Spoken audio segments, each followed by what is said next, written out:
اعوذ باللہ من الشیطان الرجیم بسم اللہ الرحمن الرحیم قد افلح المؤمنون۔ السلام علیکم ناظرین، 18ویں پارے کا خلاصہ لے کر ہم آپ کی خدمت میں حاضر ہیں۔ سورہ مومنین سے اس پارے کا آغاز ہوتا ہے۔ سورہ کے آغاز میں فرمایا گیا ہے کہ جن لوگوں نے رسول کی بات مان لی یعنی ایمان لے آئے، ان کے اندر یہ صفات پیدا ہوتی ہیں۔ 1، اپنی نمازوں میں خشوع اختیار کرتے ہیں۔ 3، زکوٰۃ کے طریقے پر عمل کرتے ہیں۔ 4، اپنی شرمگاہوں کی حفاظت کرتے ہیں۔ 5، اپنی امانتوں اور عہد و پیمان کا پاس رکھتے ہیں۔ 6، اپنی نمازوں کی محافظت کرتے ہیں۔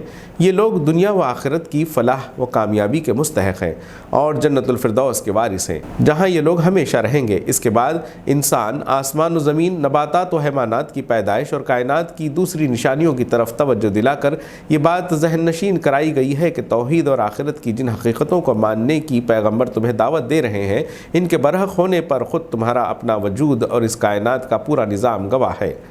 اس کے بعد شروع کے انبیاء میں سے حضرت نوح علیہ السلام اور آخری عہد کے انبیاء میں سے حضرت موسیٰ علیہ السلام، حضرت ہارون اور حضرت عیسیٰ علیہ السلام کا نام لے کر ان کے درمیان کے انبیاء اور ان کی قوم کا نام لیے بغیر یہ بتایا گیا کہ ہر نبی کی قوم نے اپنے نبی کو جھٹلایا اور اس جرم کی سزا کے طور پر اسے ہلاک اور تباہ و برباد کر دیا گیا، یہاں تک کہ آج ان کی حیثیت ایک افسانے سے زیادہ نہیں رہ گئی ہے۔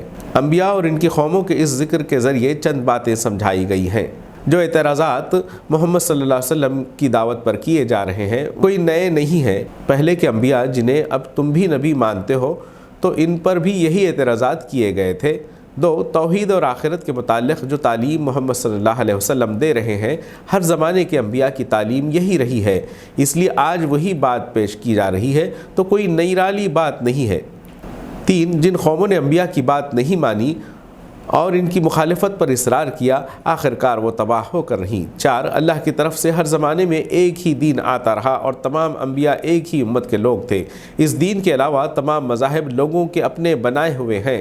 حضرت محمد صلی اللہ علیہ وسلم کی دعوت کے مقابلے میں مزاحمت کرنے والوں میں پیش مکے کے شیوخ اور بڑے بڑے سردار تھے۔ یہ سردار اور ان کے زیر اثر لوگ اس گھمنڈ اور غلط فہمی میں مبتلا تھے کہ نعمتوں کی بارش جن لوگوں پر ہو رہی ہے ان پر ضرور اللہ اور دیوتاؤں کا کرم ہے۔ رہے یہ ٹوٹے مارے لوگ جو محمد صلی اللہ علیہ وسلم کے ساتھ ہیں، ان کی تو حالت خود یہ بتا رہی ہے کہ اللہ ان کے ساتھ نہیں ہے اور دیوتاؤں کی تو ان پر مار پڑی ہوئی ہے۔ ان کی اس غلط فہمی کو دور کرنے کے لیے بتایا گیا کہ دنیاوی خوشحالی، مال و دولت اور قوت و اقتدار کسی گروہ کے راہ راست پر ہونے کی یقینی علامت نہیں ہے اور نہ اس بات کی دلیل ہے کہ اللہ اس پر مہربان ہے جسے یہ ساری دنیاوی نعمتیں حاصل ہیں، بلکہ اللہ کی رضا کے اہل وہ لوگ ہیں جو اپنے رب سے خوف کھاتے ہیں، اپنے رب پر ایمان لاتے ہیں اور جو اپنے رب کے ساتھ کسی کو شریک نہیں کرتے اور کسی کو کچھ دیتے ہیں تو ان کا دل اس خیال سے کانپتا رہتا ہے کہ ہمیں اپنے رب کی طرف پلٹنا ہے۔ پھر نبی کو ہدایت کی گئی کہ کفار آپ کے ساتھ کتنا ہی برا رویہ اختیار کریں، آپ بھلے طریقے سے ہی ان کا جواب دیں۔ سورہ نور شروع ہوتی ہے۔ منافقین نے حضرت عائشہ رضی اللہ عنہا پر جھوٹی تہمت لگائی جو تاریخ میں واقعہ افق کے نام سے جانی جاتی ہے۔ دراصل منافقین سے جب کچھ نہیں بن پڑا تو انہوں نے اس قسم کی تہمتوں کے ذریعے مسلمانوں پر اخلاقی حملے شروع کر دیے۔ قرآن نے مسلمانوں کو ان کے اخلاقی حملوں کا جواب دینے کے بجائے اس بات کی تاکید فرمائی کہ وہ اپنے اخلاق کو مزید مضبوط بنائیں اور اس میں کسی طرح کی کمزوری نہ آنے دیں۔ اخلاقی اعتبار سے خود کو مضبوط کرنے کی ہدایت دینے کی ایک وجہ یہ بھی تھی کہ مکے کی انفرادی زندگی کے بعد مدینے میں قائم ہونے والا نیا اسلامی معاشرہ بھی ایمان کے ان تقاضوں سے منور ہو جو برائیوں کی پیداوار اور ان کے پھیلنے سے محفوظ رہے۔ اگر پیدا ہوئی ہی جائیں تو انہیں روکنے کا پورا انتظام کیا جائے۔ اس سلسلے میں اہل ایمان کو یہ ہدایات دی گئی ہیں۔ 1، زنا کو فوجداری جرم قرار دے کر اس کی سزا 100 کوڑے مقرر کی گئی ہے۔ نمبر 2، بدکار مردوں اور عورتوں کا سماجی بائیکاٹ کرنے کا حکم دیا گیا اور ان کے ساتھ نکاح کرنے سے منع کیا گیا۔ 3، جو شخص دوسرے پر زنا کا الزام لگائے اور ثبوت میں 4 گواہ پیش نہ کر سکے اس کے لیے 80 کوڑے سزا مقرر کی گئی۔ 4، شوہر اگر اپنی بیوی پر تہمت لگائے تو اس کے لیے لعان کا قاعدہ مقرر کیا گیا، یعنی شوہر 4 بار قسم کھا کر کہے کہ وہ اپنے الزام میں سچا ہے اور 5ویں بار کہے کہ اگر وہ جھوٹا ہے تو اس پر اللہ کی لعنت۔ 5، حضرت عائشہ رضی اللہ عنہا پر منافقین کے جھوٹے الزام کی تردید کرتے ہوئے مسلمانوں سے کہا گیا کہ آنکھیں بند کر کے ہر شریف آدمی کے خلاف ہر قسم کی تہمتیں قبول نہ کر لیا کرو اور نہ ان کو پھیلاتے پھرو۔ 6. مسلم معاشرے میں فحش اور برائی کو پھیلانے والوں کے بارے میں کہا گیا کہ وہ سزا کے مستحق ہیں۔ اجتماعی تعلقات کی بنیاد باہمی حسن و ظن پر ہونی چاہیے، یعنی جب تک کسی کے بارے میں کوئی گناہ یا غلط بات ثابت نہ ہو جائے اس وقت تک اس کے بارے میں ایسی کوئی بات نہ سوچی جائے۔ عورتیں اور مرد اپنی نگاہ نیچی رکھا کریں، ایک دوسرے کو گھورنے اور تانک جھانکنے سے منع کیا گیا۔ 9. عورتیں اپنے گھروں میں بھی سر اور سینے کو ڈھانک کر رکھیں۔ 10. محرم رشتہ داروں اور گھر کے خادموں کے علاوہ کسی کے سامنے بن سنور کر نہ آئیں۔ 11. باہر نکلے تو بناؤ سنگھار کو چھپا کر نکلے۔ 12. یہ طریقہ ناپسندیدہ قرار دیا گیا کہ عورتیں مرد گھر میں بن بہائے بیٹھے رہیں۔ نمبر 13. گھریلو زندگی میں غلاموں اور نابالغ بچوں کے لیے قاعدہ مقرر کیا گیا ہے کہ وہ تنہائی کے اوقات یعنی صبح، دوپہر اور رات کے وقت میں کسی مرد یا عورت کے کمرے میں اچانک نہ گھس جایا کریں۔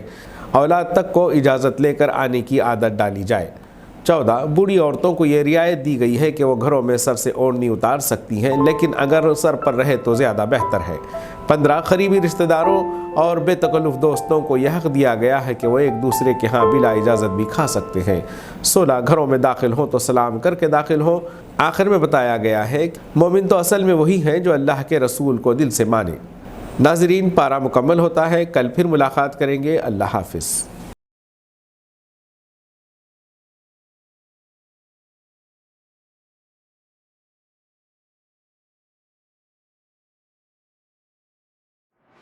رمضان المبارک کے لیے عمدہ اور معیاری کھجوروں کا واحد مرکز فرینڈز زردہ اسٹور ناندیڑ۔ ہمارے یہاں ترکش، سعودی، ایرانی، اجوا، مڈ جول کلمی، مبروم، سوکری، کھودری، اسادوی، کیمیا، مضافاتی، ڈیلیگیٹ نور، رازانہ اور پینٹ کھجور واجبی دام پر یعنی 70 روپے سے لے کر 4000 روپے فی کلو تک کھجوریں دستیاب ہے۔ اس کے علاوہ عمدہ کوالٹی کے ڈرائی فروٹس جس میں بادام، کاجو، پستہ، کشمش اور شربت روح افزا بھی ہول سیل قیمت پر دستیاب ہے۔ مزید تفصیلات کے لیے رابطہ کریں۔ فرینڈ زردہ اسٹور خدیم مونڈا مارکیٹ ناندیڑ۔ ڈائریکٹر عبدالسلیم سوداگر قادری الکاظمی، مینیجنگ ڈائریکٹر عبدالریان سوداگر، مارکیٹنگ مینیجر افنان سوداگر۔